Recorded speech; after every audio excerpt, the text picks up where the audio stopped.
Well. JDS first again. Oh, my goodness. Well, all right, everybody. How are we doing?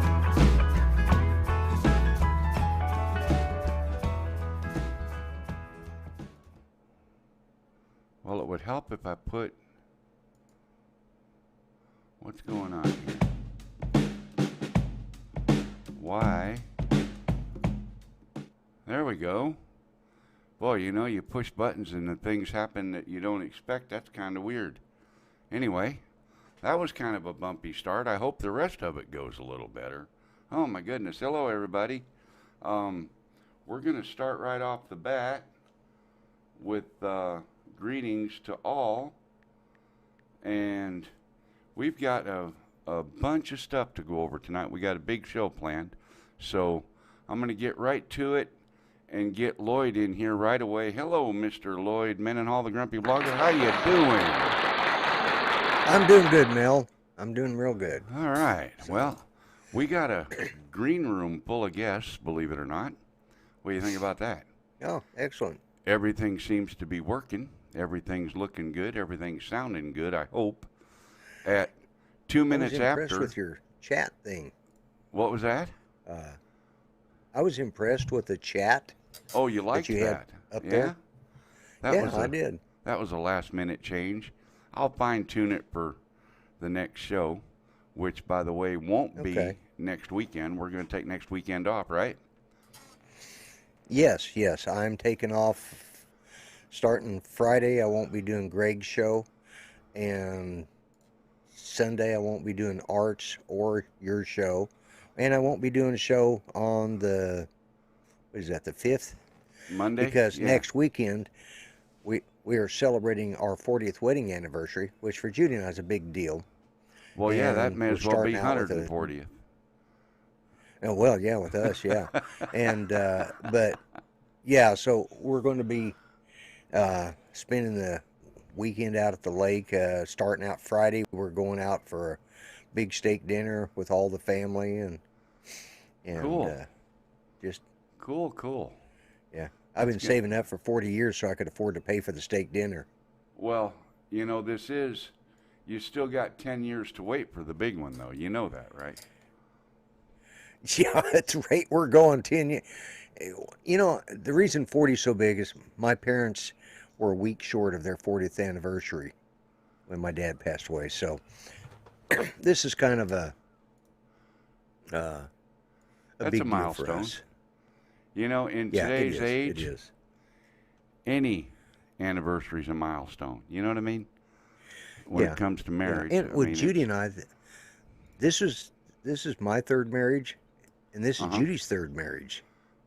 So the odds were against us. Right. Well, let's... so I figured we've done pretty good. Let's not keep these people waiting any longer. Let's just say hello to everybody in Absolutely. chat and get started. Richard Black, first one in tonight.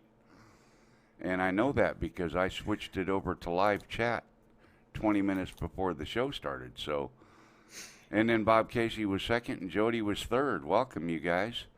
And then Lloyd got in here, and Art and JDS. Who else we got? Drone Life, Bob Casey, I said him. Wow, Sunrise Water. Well, we don't have a lot. Tammy Lackey's in here. Hello, everybody. Welcome to the show. So, as you all know, or maybe you don't, if you live under a rock. Pardon my dry humor, y'all. The FAA, our friends at the local FAA HQ, or as Ken Herron likes to say, FAQ, FAA HQ, right. Yeah. They released another exam this week, and yes, they did. It's aimed at the recreational / AKA hobby or hobbyist flyer, and that means all the guys that fly their RC planes at AMA fields and everything. Little Johnny gets a drone for his birthday. Anybody that's not flying commercially under 107 regulations. And there is actually a regulation that states the requirements that you have to meet to maintain recreational hobby flying status. Otherwise, you're considered to be flying under 107 regulations. And Right. oddly enough, I reached out to a couple of places. You know that Remote Pilot 101 is a sponsor of the channel, and we get a huge discount for our viewers. Right. $99 on my website, 400agl.net. A link to Remote Pilot 101 to get your 107 study course through them. But there's another guy that does it too that I kind of watch his videos now and then because he puts out good information. And his name is Greg, and he's with Pilot Institute. They also offer a 107 certification class. And I reached out to Remote Pilot, and they informed me, and I'm not going to bother to show the email, but they basically said, this thing doesn't apply to 107. We're not worried about it. We're not concerned with it. Here's a link where you can go find out more information. So Right. I reached out to Greg over at Pilot Institute, and he has blessed us with his presence this evening. So we've got him to bring on the show. And I also recommended to my brother, because he flies a drone, now with the new regulation, for him to be current legally, he needs to take that exam. So y'all know BackWoods droner, my brother Kent. We got him with us tonight. And let's just go ahead and bring them all in here. What do you think? Hello. Hello, Kent. Hello, Greg. Welcome. Hello. Hi, everyone. We got a little bit of background feedback. Maybe, Kent, you got some noise in the background? No, I don't. No? Maybe somebody has to mute the YouTube feed. Greg? I'm on headphones. Oh, okay. Well, that's really interesting. Didn't happen until I switched into this shot. Hello, Texark. Yeah. Yeah, I'm not sure what it is I hear, but oh well. It'll be all right. We'll just have to deal with it. That made it go away, whatever it was. I heard a beep and then it quit. So that's a good thing. All right, cool. So, on the bottom left, my brother, BackWoods droner, and on the bottom right, Good Greg evening. with Pilot Institute. And we got some things to talk about. First of all, Greg, you want to do a little bit of background about you and Pilot Institute real quick? You bet. My background is flight training. This is what I've done my whole life. I used to be a flight school executive and was a flight instructor for many years, commercial pilot, and then I discovered drones back in about 2014. And then I was interested in drones before that, but that's when I bought my first drone and then realized that this was going to be the next big thing. So started getting more and more interested in it, and then found out that there was not a whole lot of places that had good information. So I started working on some courses. I teach airplane courses as well. And we decided that this was kind of a good thing to teach as well. And then eventually started Pilot Institute. And we're getting close on 100,000 students now. We have 95,000 last time I checked.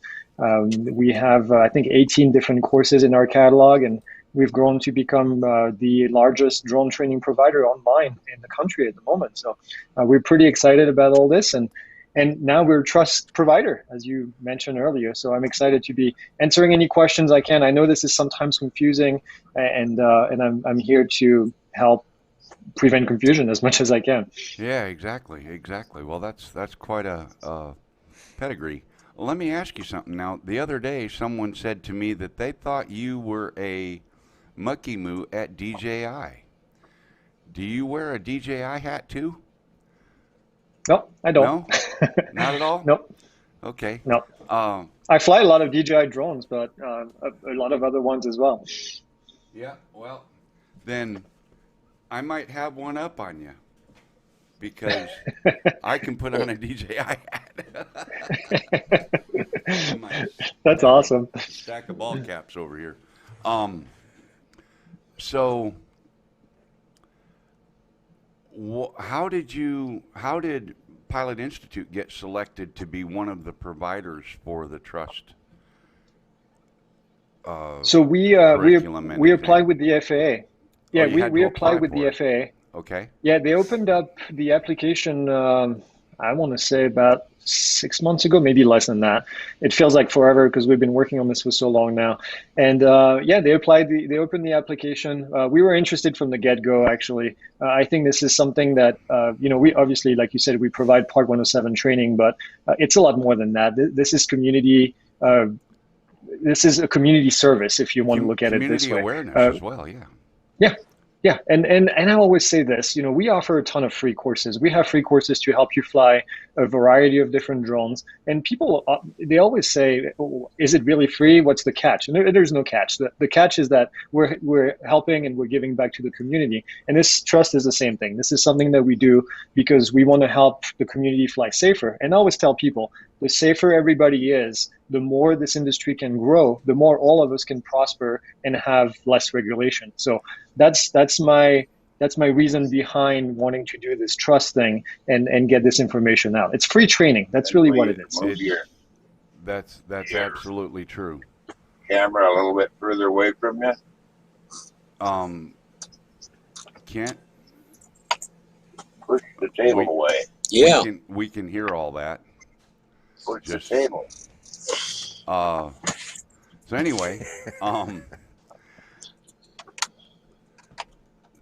train of thought derailed right off the cliff. Well, it's good marketing on your part. It creates community awareness. I actually took the test this week, even though I claim not to be a drone guy. I'm a vlogger, but I did take it because I have drones. I've just started into FPV, and I've been flying drones for, I don't know, 3 years. So, and I took it through the Pilot Institute, just so you know. So, and I know, Mel, you were going to ask this, but did you set up that test that way, or was it one that was set up by the FAA? Yeah, that's one of the first questions. Yeah, everything was provided to us. So it was actually the FAA was extremely picky as to how they wanted all this information displayed and how they wanted the test to be done. So the order in which you see it, it doesn't matter what platform you use, it should all look the same. Now, we've made some tweaks to make the platform easier to use, but in terms of the content, we weren't allowed to change even a comma in the text. We had to basically copy paste it. And then the location of the exams and everything was all provided to us by the FAA. Perfect. So it's all uniform. No matter who you use to do it, you're going to see the exact same questions with the exact same correct answers, etc. Now, I know on the 107 exam, the initial exam is like 60 questions, if I remember right. And there was a pool of questions that you could end up with on your particular exam that you take. Is that the case with this one, or is this just a set of questions and there's no pool that's drawn from? Or yeah, there's no pool. It's 23 questions on the exam, and all 23 questions are always the same. So if you take it 20 times, it's always going to be the same 23 question in the same order. So I like to say, I've been saying this all week now because I've been talking to a lot of podcasts and places, and I like to say that I think the FAA missed a great opportunity to call this a training instead of a testing. And the last T in T.R.U.S.T is test. And I think they should have replaced that by training. Now, it's not the FAA, it's actually Congress. When they mandated this, they mandated that there was an exam to be done. But it's really not about the test. You can't fail the test. We give you the answer. Basically, Exactly. We let you try as many times as possible. So it's really about educating people. That's the bottom line. That's what it's about. Bob, I can answer your question really easy. You don't have to have one nearby. It doesn't have to be close to your physical location.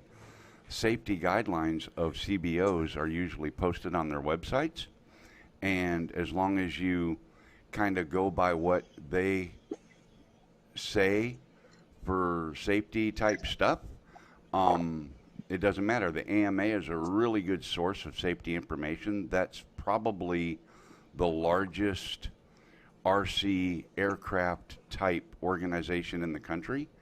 I'm going to guess it is. I can't think of one off the top of my head that's bigger than the AMA. So if anybody asks, my answer would be, if I was confronted with it, was, first of all, I'm 107 certified and I fly by FAA regulations and their safety regulations.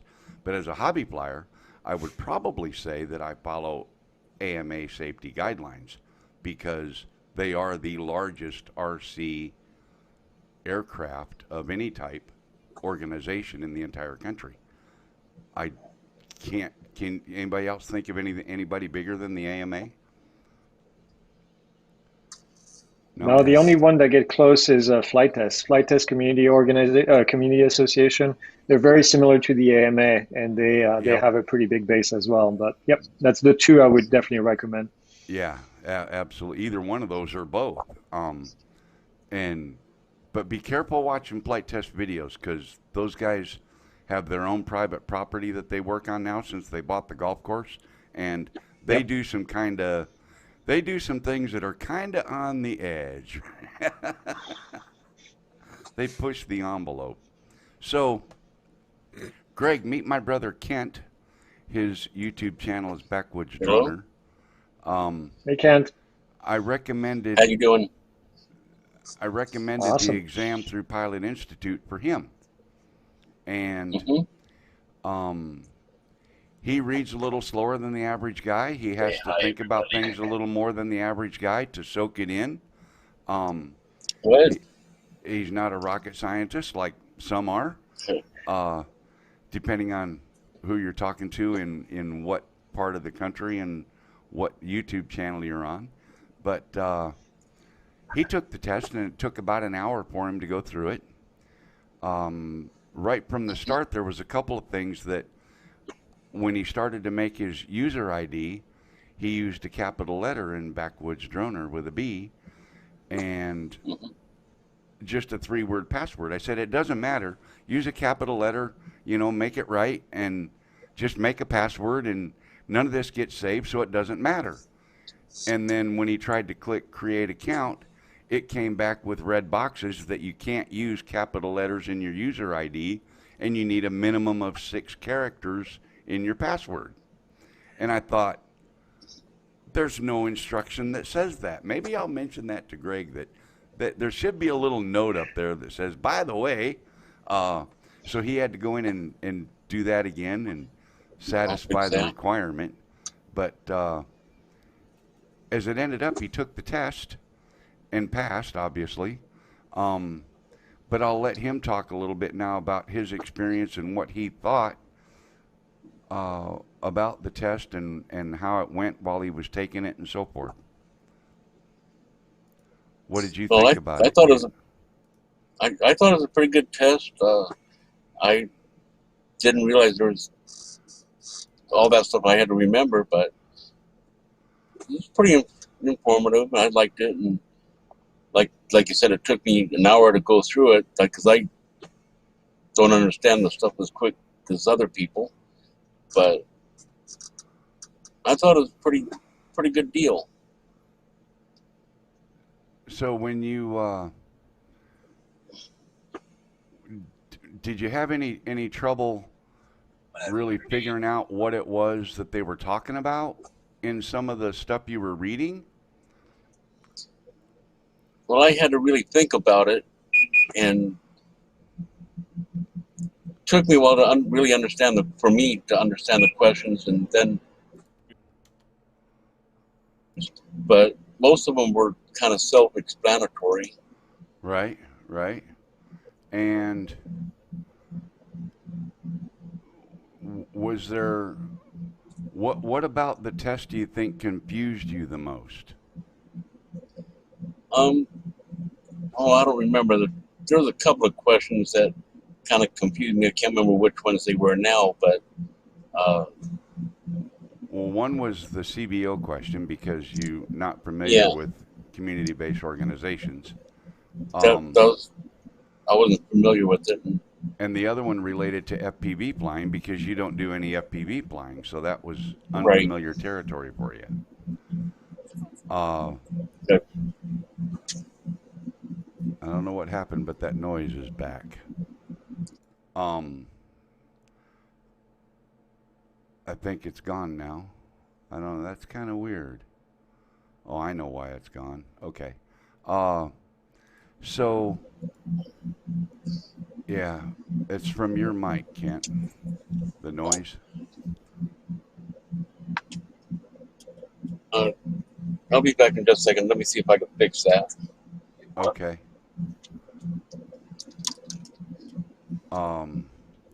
So there was a couple that I read them twice because I thought, all right, it could be answer A, it could be answer B, and I was like, wait a minute, it's both of those. And then I hadn't even gotten, because I was kind of, rushing it a little bit, and all of a sudden I thought, oh, all the above. Okay, that works, because they were both, so I passed it, straight through without having to go back and retry. But it's like, you really need to, if you're going to do it, you need to pay attention and read.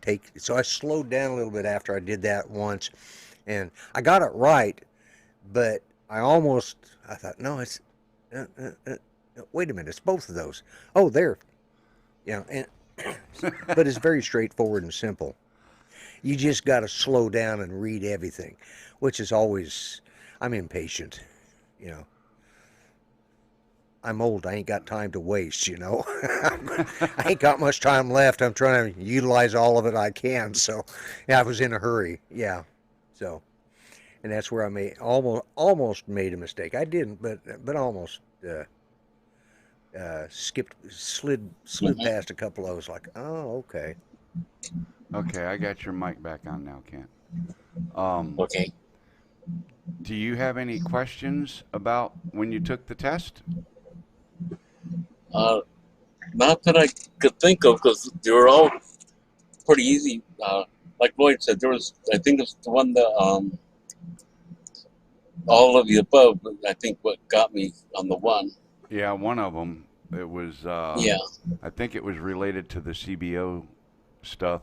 Yeah, the CBO stuff is what I think it got was. me.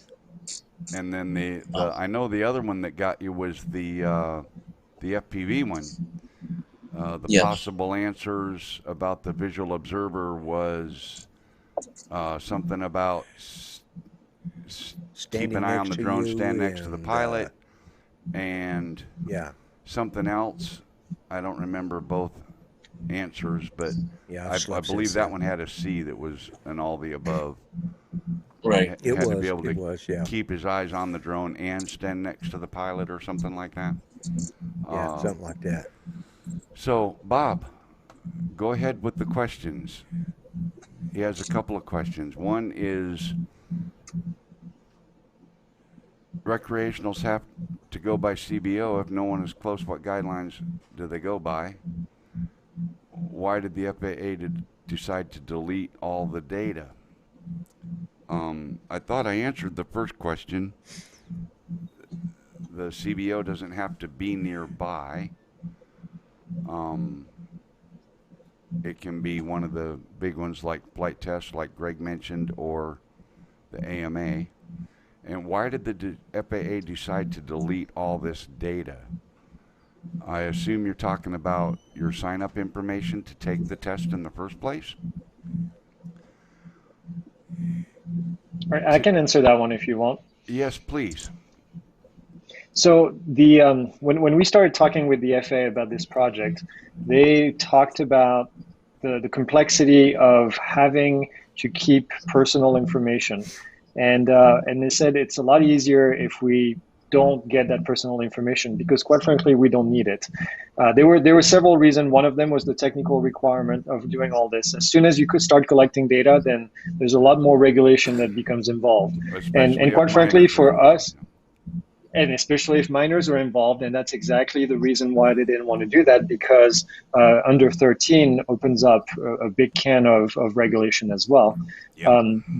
And quite frankly, for us as a provider, we were pretty happy about that as well, because less issues with us having to store data. We did not want to have to do that and risk losing people's personal information, because we, as secure as we have everything, you never know how that data can be stolen by someone. So there is no such thing as secure. Yeah.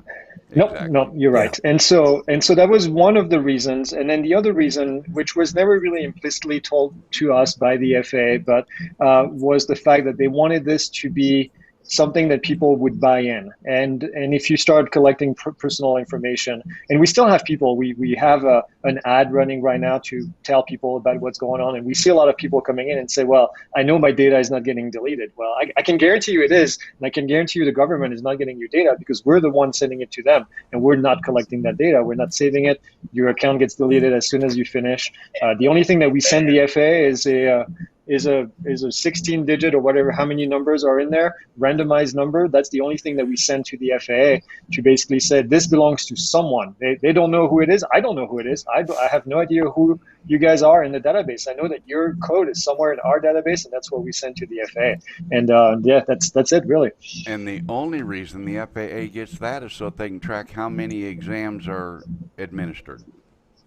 And also so that when you show them your certificate, they have the ability to look at your number and see if it matches something in the database. How many times are they going to do that? I can almost guarantee you 0. You're going to show them your certificate, and they're going to say, okay, good, you did the training, and that's it. They just wanted to have the ability, so it's there. Right. Yeah. And the other thing is not connected at all against, because I'm a hobbyist, so I went in and spent my $5, I think I'm on my second time around now. And this number is in no way connected to my identification number that comes from the FAA under the hobbyist. So they're not connected at all. And that, which... Nope. Okay, I thought, well, it would have been easier in one card carrier, but that's okay. I would rather this data not, because first, you got third-party handlers like yourself. You're a third party. You're not the FAA. You're a third party. Yep. And I don't need any more spam mail coming from whoever, yep. Not you, but let's say some other group sells the data. And then all of a sudden I'm getting spam phone calls and spam calls and mail, and it's just, we don't need that. That's a good reason why they deleted it, because I feel much more secure in it. And just got to remember, save that PDF or you take the test again. Yep, absolutely. Absolutely. And we put a bunch, actually, we put a little checkbox in our platform that said, check this, make sure that you understand that as soon as you click this, your data is deleted, and the only thing we can do is just refresh the page to give it to you again, and then you close the browser and it's gone. That's it. Yep. Looking for Lon brings more up questions. a point. Why couldn't you just print 100 copies of a certificate and pass them out? Well, you'd have to take 100 tests to get the number, so that if every number by chance they check that number. Yeah, that's I can respond to that as well, because this is a question that we've seen as well. And this is a question that I asked the FAA during one of the meetings. I said, how are you going to prevent somebody from using somebody else's number and then slapping their name on it, because the FAA doesn't match the name with the number? And the FAA said, if we show up at a site and we ask the person, hey, are you meeting all of these requirements? There's 9 requirements to fly for recreational purposes. And they said, we get all the way to the end and they meet all of 8 requirements. And then the last one is trust. And they have a certificate that they forged. We're happy with it because they meet all of the other requirements, and it means that they're flying safely. And quite frankly, if you want to waste your time forging a 10-minute or 15-minute test, with somebody else, I think you get more time to waste than taking the exam. Or, like Lon says, making 100 copies on your favorite copier or printing it off your printer 100 times, that's what you want to do. Hey, more power to you. As long as you fly safe and don't screw it up for the rest of us, Lon, we're all happy. Do what you want. But Yep, that's I'm Me going and to Law play have this devil's thing all the advocate on time. that just a little bit. It is an official document once you print it out. That's It right. has been recorded, and it has an authentication token number. That's what the number's called, by the way. Yeah. If you present a false identification of any sort to a federal authority, that can get your ass in some deep doo-doo, folks.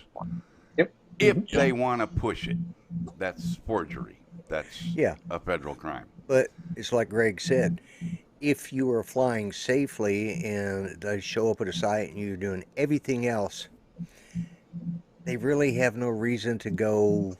They're You not know, going to they go look the digging number and up in their go little, fishing. No. Exactly. you know, No. yeah, they're not going to go to that much trouble. But if they show up at 20 sites and, wait a minute, this ain't the same person I saw the last time. Wait a minute, how come there's been 20 different people flying under the same name and number? You know, it's like, you know. Yep. And besides, it does have your name on it. So, It does. yes, you can make copies, but if you show your ID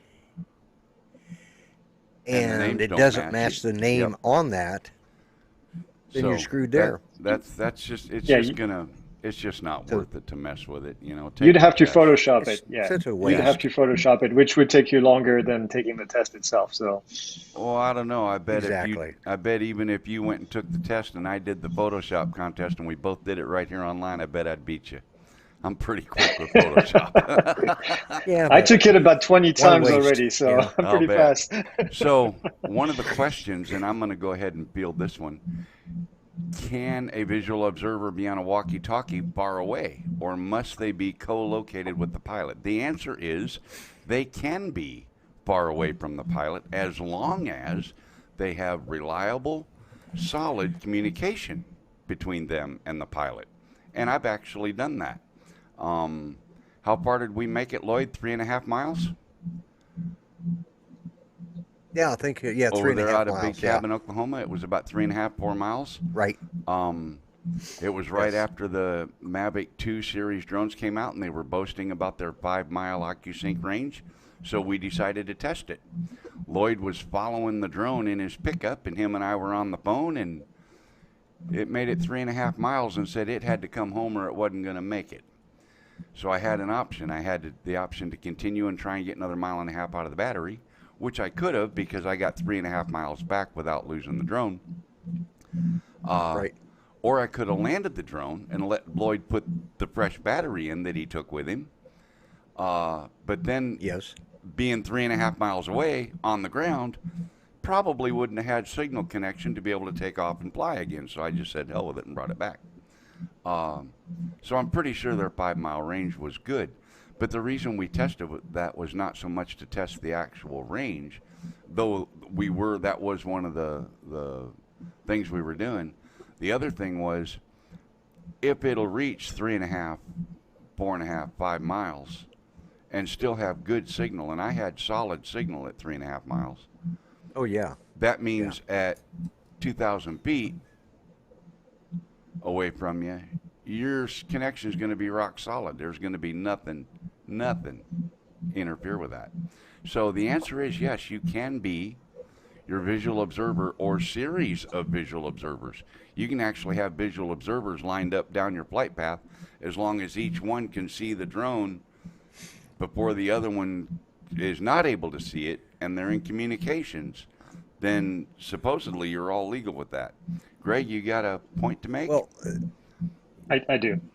I want to make a quick correction, actually, because what you're saying is actually a common misconception. I hate to go on the show and contradict the host. Let me read you just one little piece. I try to do it do all my the best to time. putting out true factual information. So Oh no, I understand that. This is something that we hear actually a lot, and I think the confusion is real for a good reason because the FAA is confusing in the way that they talk about the information.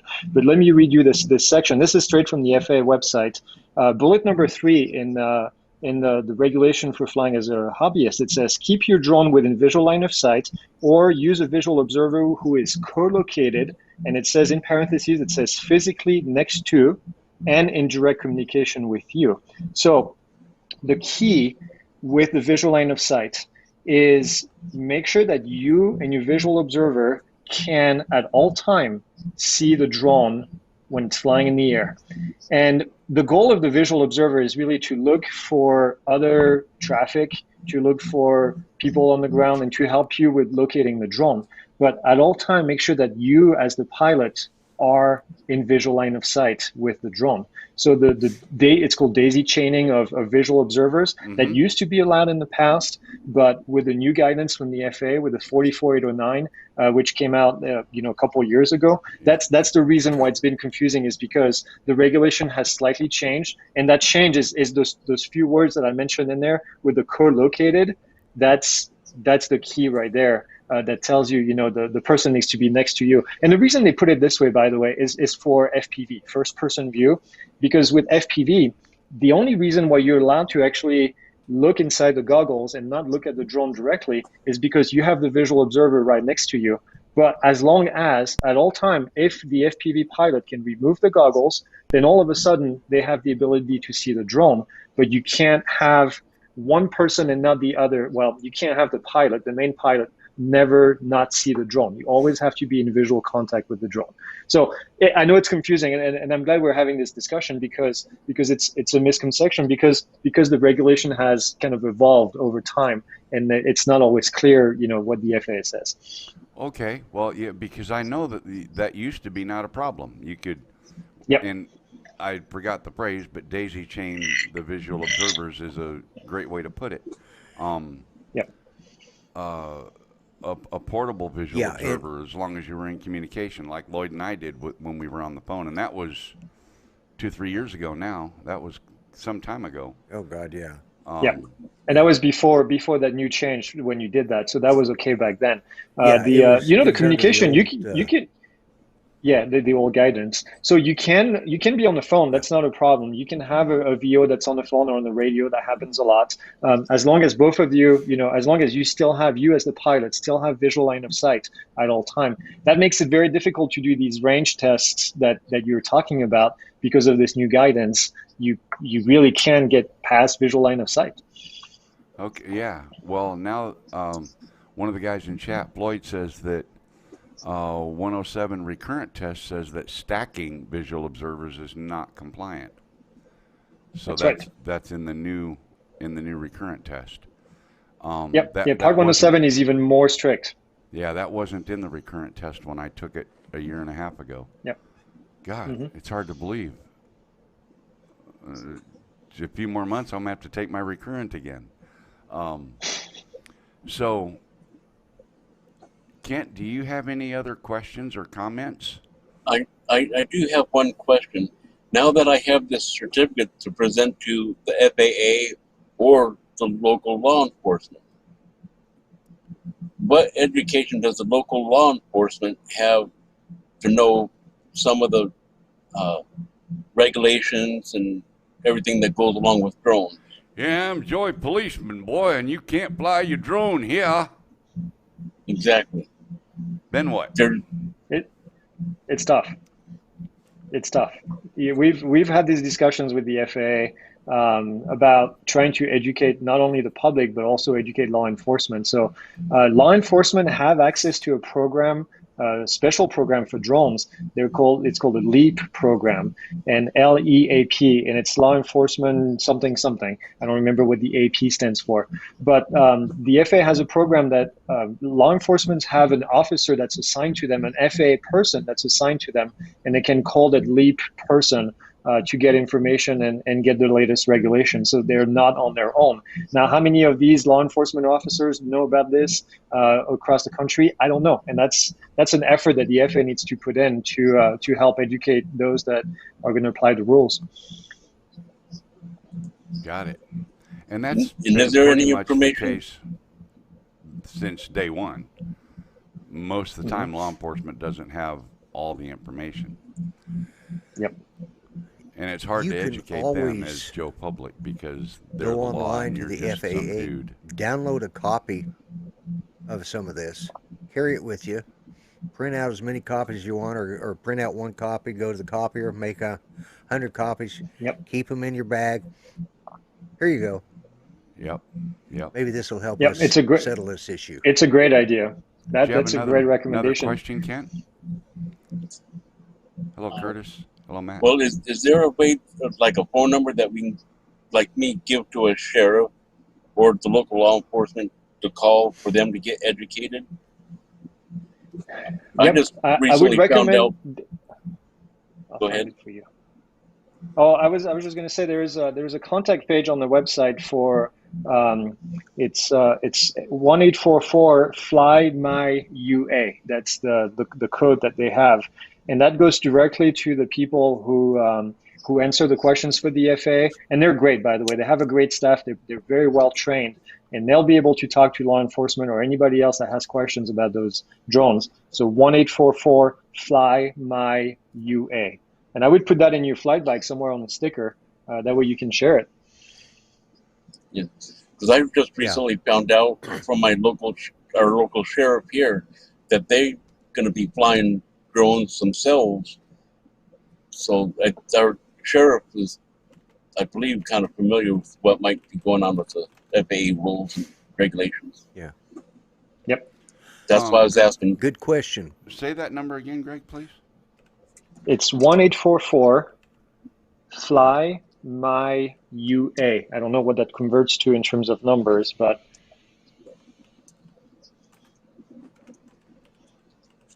That's all right. I'm just adding it to the show notes in the video description for the show. That's all.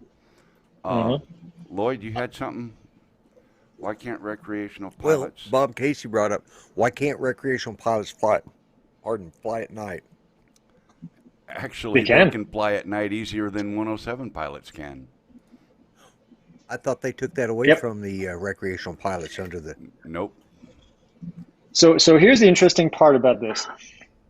When the FAA, well, not the FAA, when Congress crafted the new regulation for recreational flyers, which lives in USC 44809, and the FAA or Congress only has 9 items of things that you need to do. There's 9 things that you need to do, and then you qualify for that. Interestingly, there's no information about night flying. There's no information about flying over people. There's no information about maximum speed limit. You guys are Part 107. You know the speed limit under Part 107. That doesn't exist in there. There's no information about cloud, distance from clouds, or flying into clouds, or visibility. So all of these things, the FAA basically said, we're going to talk to CBOs, and CBOs are going to have their own set of additional restrictions, if you want. That's why we have this bullet point in there that says you have to follow CBO guidelines. Now, the FAA hasn't put that in place yet. They are what we call CBOs right now, but they're not really CBOs. They're air modeling agencies, the AMA, Flight Test. They're considered air modeling agencies at the moment. But in the next couple months, the FAA is going to have a process for the AMA, for Flight Test, to apply to become a CBO.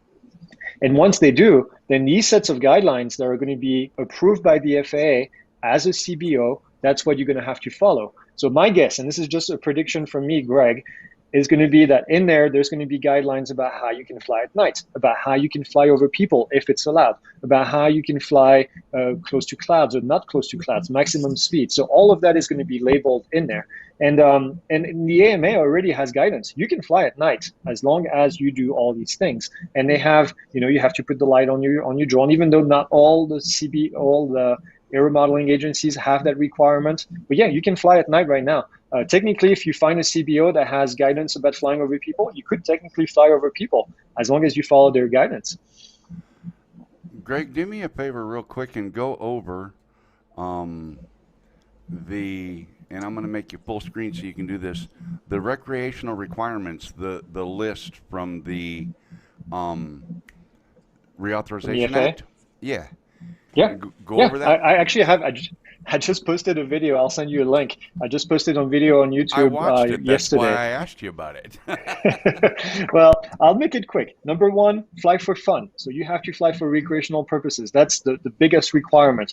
If you do videos for your church, if you do videos for your car club or whatever it is, that's no longer recreational purposes. It falls under Part 107. So that's the big requirement. Number 2, CBO guidelines. We just talked about this. You have to make sure that you follow these CBO guidelines once they become available. In the meantime, follow flight test, follow the AMA, whatever they tell you to do, or you can use, there's an advisory circular, which is an FAA document, 9147 or 57, 9157 Bravo. It's linked on the FAA website. That has a bunch of guidelines as well that you can use. Number 3, visual line of sight. We just had this discussion, so you have to keep it within visual line of sight. Number 4, give way to manned aircraft. You're flying close to an airport, you're flying close to the beach, and there's a helicopter flying at 200 feet, you have to get out of the way. That's really that simple. Number 5, fly below 400 feet in controlled airspace and get airspace approval. So you're flying near an airport, you're going to pull your cell phone, you're going to go into, before you fly, the app, and then you're going to make sure that you can figure out what airspace you're in, and then get approval via LANS, if LANS is available, or the FAA drone zone. So those two are pretty important. That's, to me, of that whole list, that's one of the most important.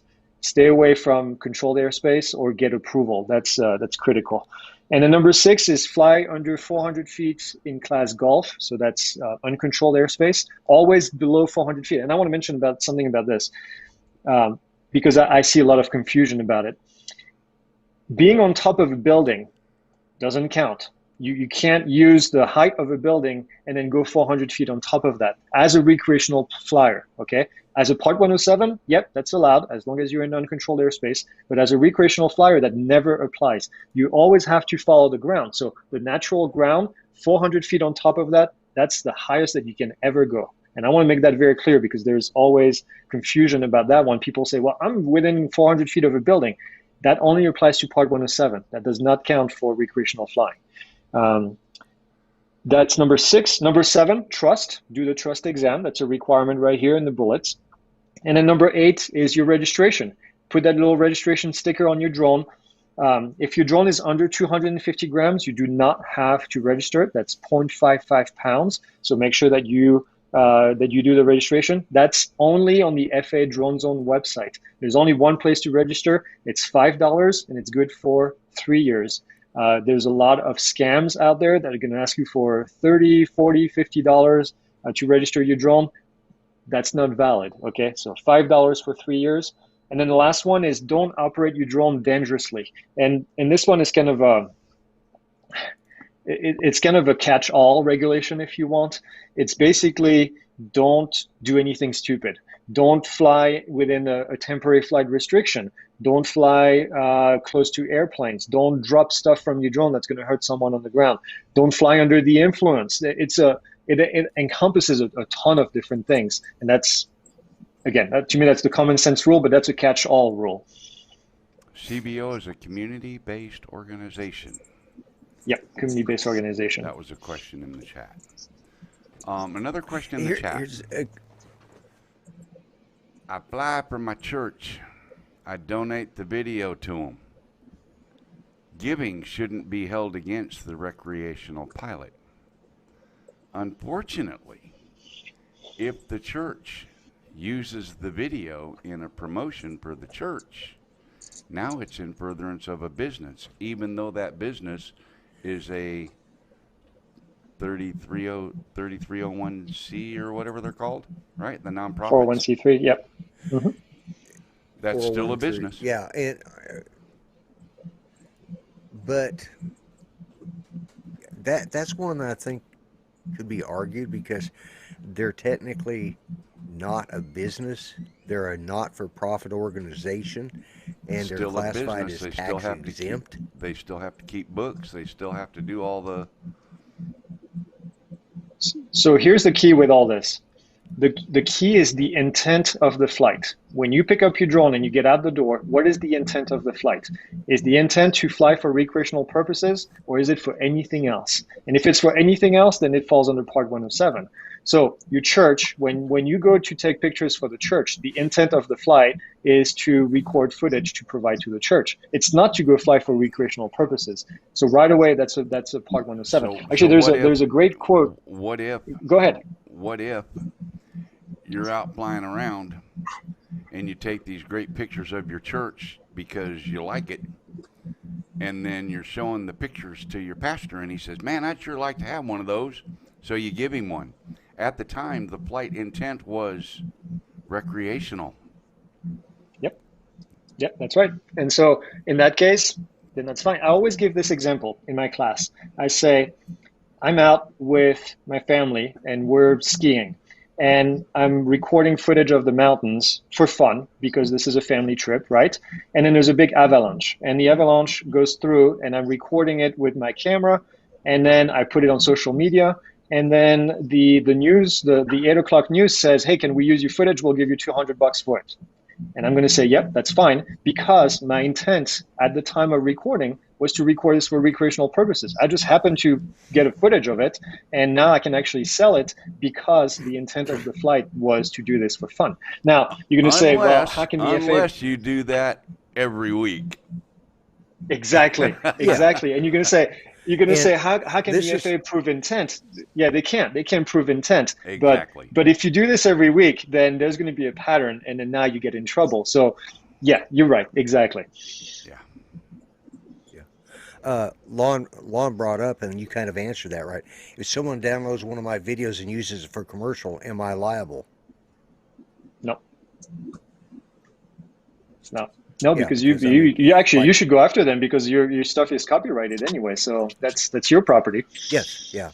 But now there's another wrench. Yeah, if your intent was fun, so there's a lot of YouTube that's the channels. best explanation of this that I've heard. There's a lot of YouTube channels that are not yet monetized, but fly to put footage on their YouTube channel. Google now exercises their right as part of the terms of service to possibly place ads on your non-monetized, non-YouTube partner channel videos. Yep.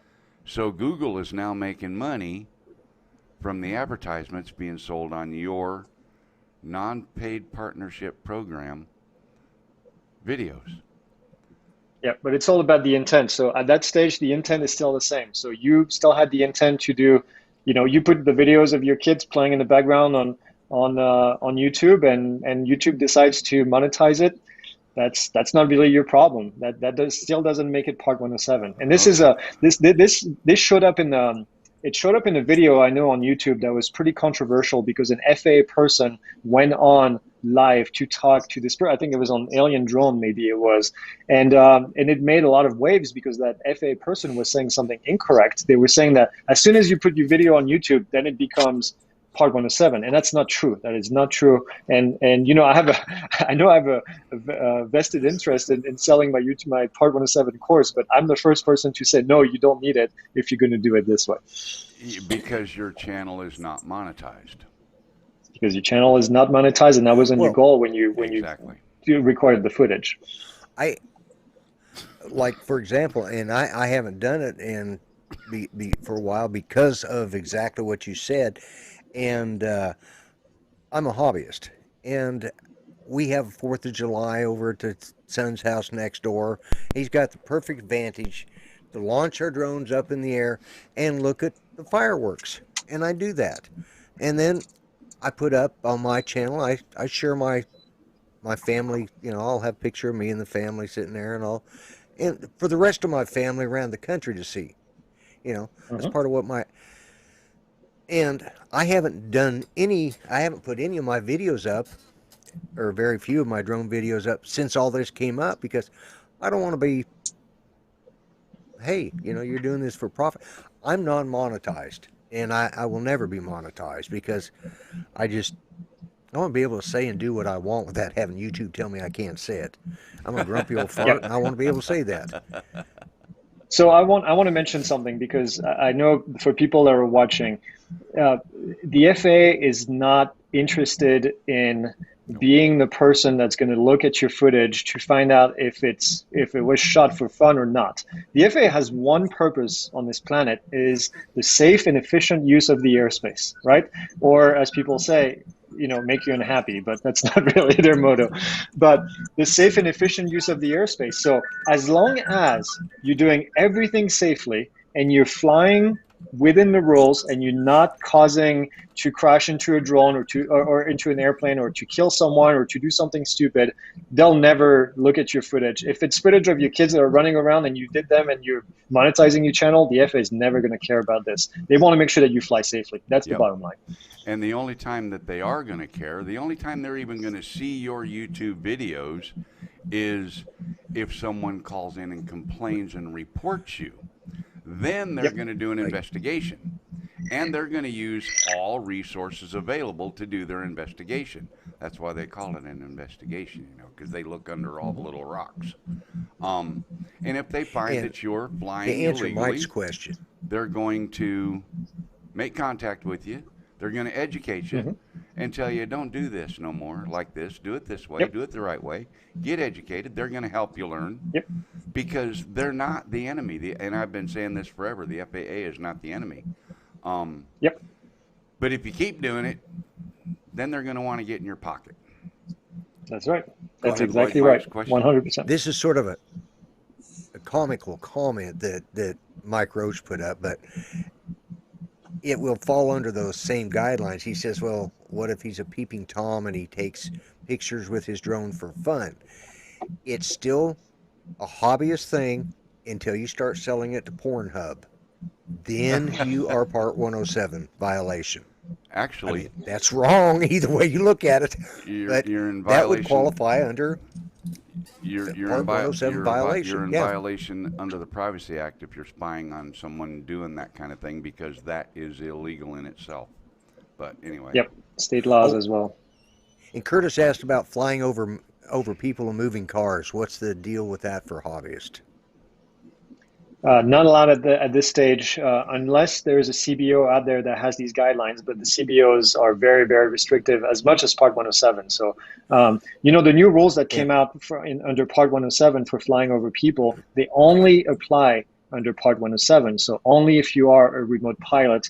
They do not change anything for recreational flyers. So no flying over people, no flying over moving vehicles at this stage. And I don't see that changing anytime soon. And even as a 107, you can't fly over people. What about moving trains? You can fly over any. You can fly over any moving vehicle now as a 107 pilot. You can fly over any moving vehicle as long as you are transitioning from point A to point B, and you must cross their path to get there. You cannot fly over them, on them, stay above them, none of that. And as long as you have a categorized drone, which none of them are available at the moment, except a few that qualify for Category 1. So there's a lot of ifs, but you always need to have that categorized drone before you do that. So that's important. Trains are an interesting story because the FAA defines the moving vehicles as anything that can move people around, essentially. A bike is a moving vehicle. It doesn't have to be motorized. So some would argue that a train could be if it had passengers in it. I think it's a bit of a stretch, quite frankly. I think for trains, you just got to be careful because they don't like seeing you on their property. The train, I don't remember the name of the train company, but they don't like seeing you on the property. So make sure that if you fly with trains, that you're extra careful. Some people say that they're, so be careful. Be careful. I had a visitor. I was parked about 50 or 100 feet from the tracks. I was in a small town somewhere, Texas, and I wanted to do this video because, you know, the Mavic drones and things, they can do this active track thing, right, where they follow you. Well, I wanted to do an active track video, but it was about a train instead of following me. So the active track was the train coming down the track.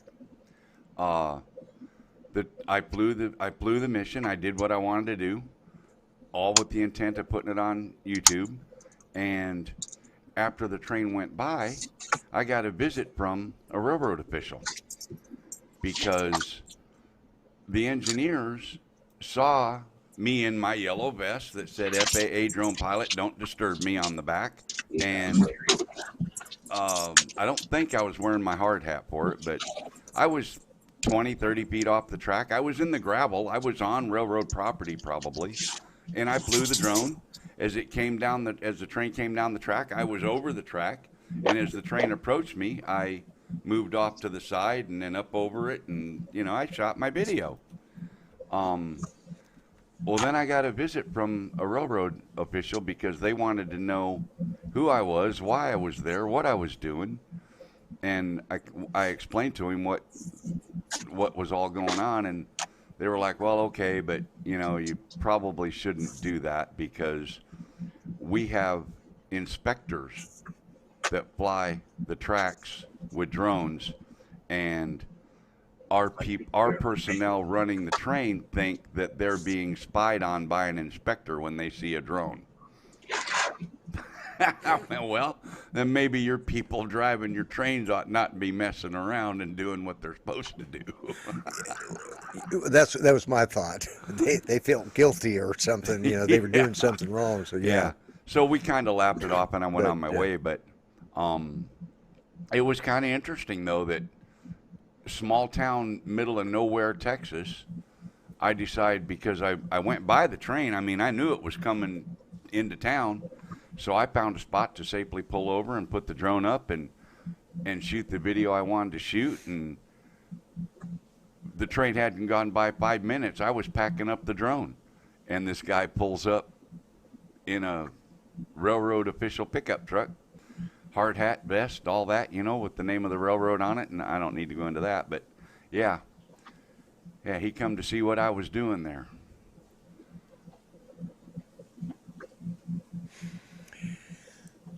Greg, I can fix the background noise.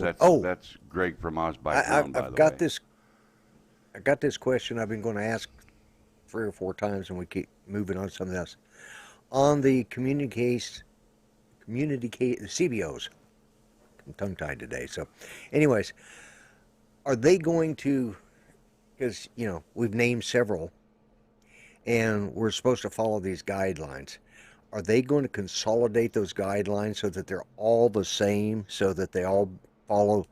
Because I could say, well, AMA lets me fly this, but flight test doesn't. So I'm following AMA today, and I'll follow flight test tomorrow.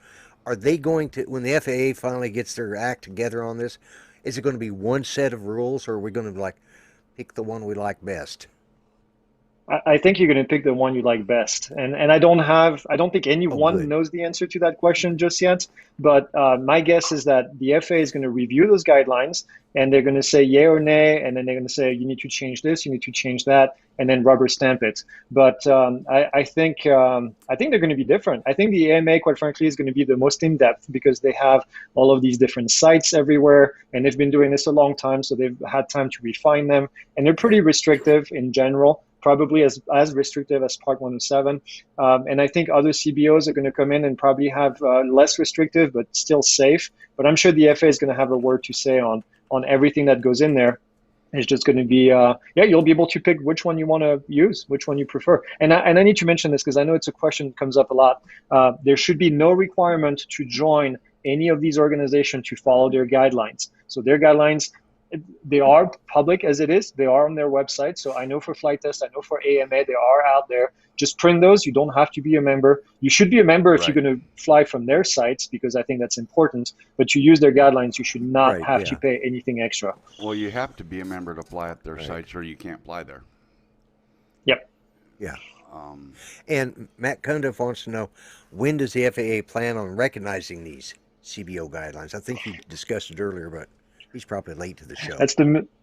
That's the million-dollar question. The FAA themselves don't know. Here's the process that's going to happen. The FAA is going to put out an advisory circular, and that's an FAA document that there's hundreds of advisory circulars out there, and they provide guidance to people to do a variety of things. And they're going to put out an advisory circular for CBOs and for becoming a CBO. And that has to go through an approval process, and that has to go through a comment period. So you and I and everybody else involved will have the ability to leave a comment on this proposal by the FAA.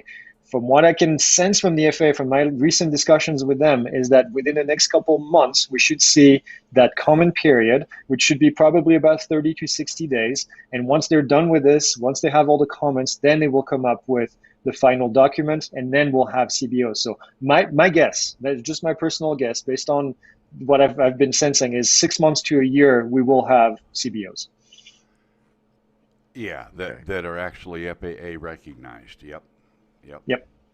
Yeah, but a good idea would be to, like I said, is print off their guidelines on the back of your T.R.U.S.T card. Well, on the Yep. second page of it, however it prints out with you, there is the bullet points there for that.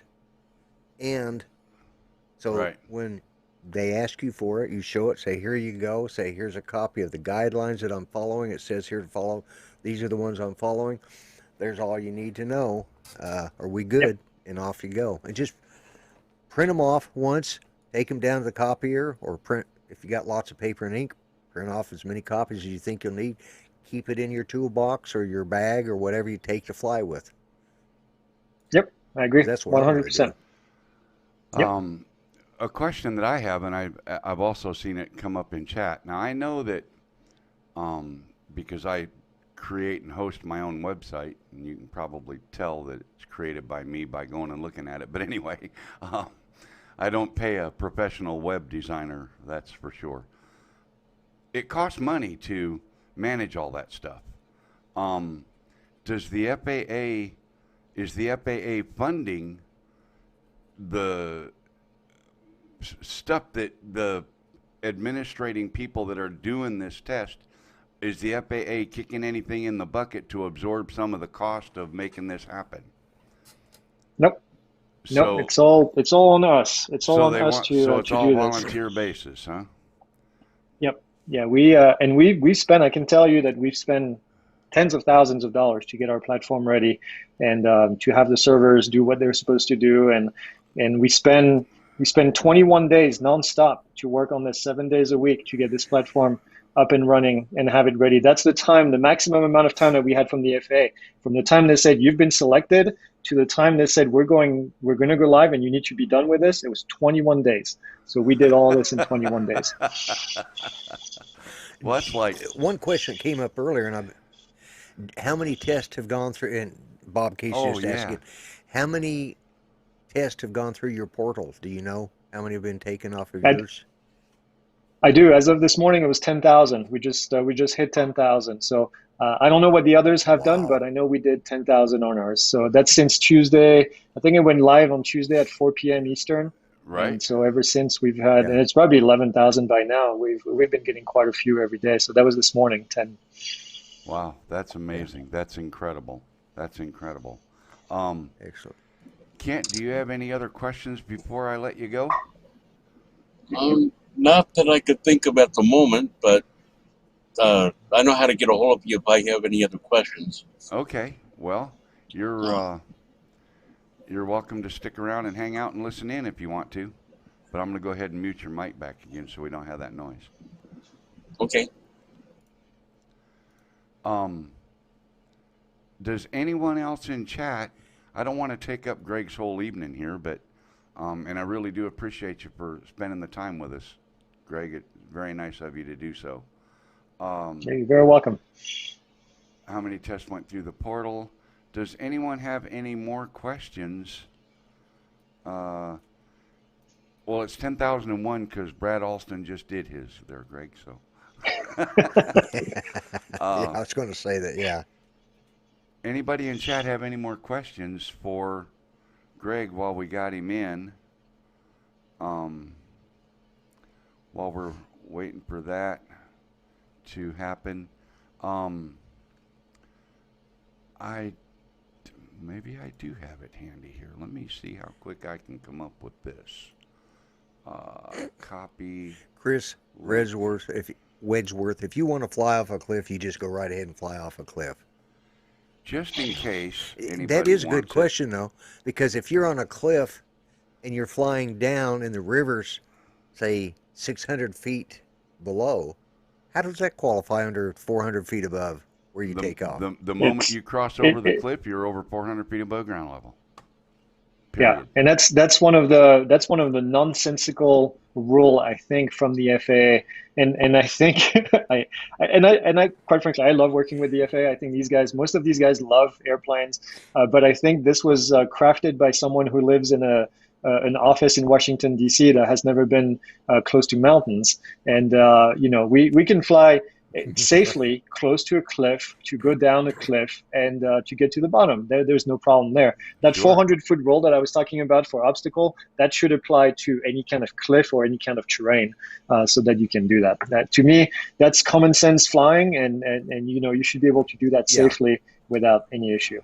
Exactly. And Well, I know I'll never have to worry about that because I'm not getting close to any cliff that's got a 400-foot drop. I grew up in Colorado. I've seen some deep. Oh yeah. I've seen a lot of vehicles down the bottom of some of those hills. So, no, you won't get me that close to the edge of a cliff. And I recently did a video, real estate video of a 310-acre ranch. And the guy wanted one picture with the whole thing in the picture. And I thought, man, I got to get to 1,000 feet to take this picture. I can't do that. Yep. He says, well, what can you do? I said, I got to stay within 400 feet or 400 feet of the top of an obstacle. He said, well, what's an obstacle? I said, a hill, a building, anything big. He said, get in the pickup. So we went to the other side of the ranch, and there's a 700-foot hill. So what did I do? I flew up the hill, 400 feet above the hill, turned around, took a picture of the ranch. Perfect. It worked. Fly over a cliff, you can't fly back home. Well, you might you can fly over the cliff, you just can't fly back. Yeah. Your wings might get tired. 400 feet. Yeah. Freaking easy question. I do have one other question. There's been a lot of comment. Why do you only have one wing on your emblem for your, instead of like wings on each side, you only have one? I think it just looked better when we designed OCD it. Guys here. Yeah, when we designed it, I think that it kind of, we actually had a design with both of them, but I think it looked better with only one side. So, and we went with the pink because the pink is easily recognizable. So anytime you guys see any pink, you know that it's us. And see, this way he's always going in circles, so he always gets back where he started. That's right. Yeah, there you go. Okay. One other question. Are you by chance Canadian? Or from up north? No, I get that a lot. I grew up in France. I was going to say somewhere across the pond, by the accent. Well, I figured either you, because I knew it wasn't a Louisiana French, but I could. No. I thought, okay, that sounds Canadian. It's just sounded like a Canuck to me. So I get that a lot. He didn't throw the letter A in there one time, Lloyd, not even once. So I wouldn't have went with that. Well, that's true. That's true. That's true. I need to start doing that. I need to start doing that to confuse people. Yeah, that would be funny. I live in Oklahoma. I'm in the South. Anything north of Mason-Dixon sounds confusing to me. Hello, Greg. Greg, man, I can't thank you enough on short notice of popping in and making an appearance and going over all this. Stick around for the after show if you would. Kent, thank you for coming in. BackWoods Droner, most of the people in the chat know you. We're going to go ahead and pull the plug on this. We've been almost an hour and a half on a normally hour-long show. Went a little long tonight, but well worth it. This is a lot of good info. Oh, fantastic. And I just don't want to try not to take up Greg's whole evening. I'm sure he's got other things to do. So, Lloyd, we'll see you on your show tomorrow night, I presume? Oh, absolutely. Yep, I'm doing tomorrow night's show, and same old shtick, but yeah, I'll see y'all tomorrow, those that want to watch. All right, well, stick around after the rollout timer finishes. We'll come back and visit for a minute. Good night, everybody. You could have been anywhere. You chose to be here. Good seeing you, and we all Kent. really do appreciate that. Greg, thank you very much. Lloyd, Kent. Good night, everybody in chat. We won't see you next week. We're taking next week off. We'll see you the week after. By the way, speaking of that, the 11th, I've got a cop coming on that's a drone pilot, a commercial drone pilot. Oh, awesome. For the police department and for his own business. Anyway, that's going to be a fun one. He reached out to me for doing some live streaming stuff, trying to do a live stream from the drone. He couldn't make it happen with a smart controller, and I have that video, so he reached out to me. got him up and running, got him able to do a live broadcast from the drone Thursday morning, and he contacted me Tuesday evening. And by Thursday morning, he was able to live broadcast from his smart controller to his corporate client that had customers in Chicago and Japan that had to watch the implosion of a power plant. So that was kind of exciting. That was very cool. Anyway, guys, cool. Good night, everybody. Appreciate you.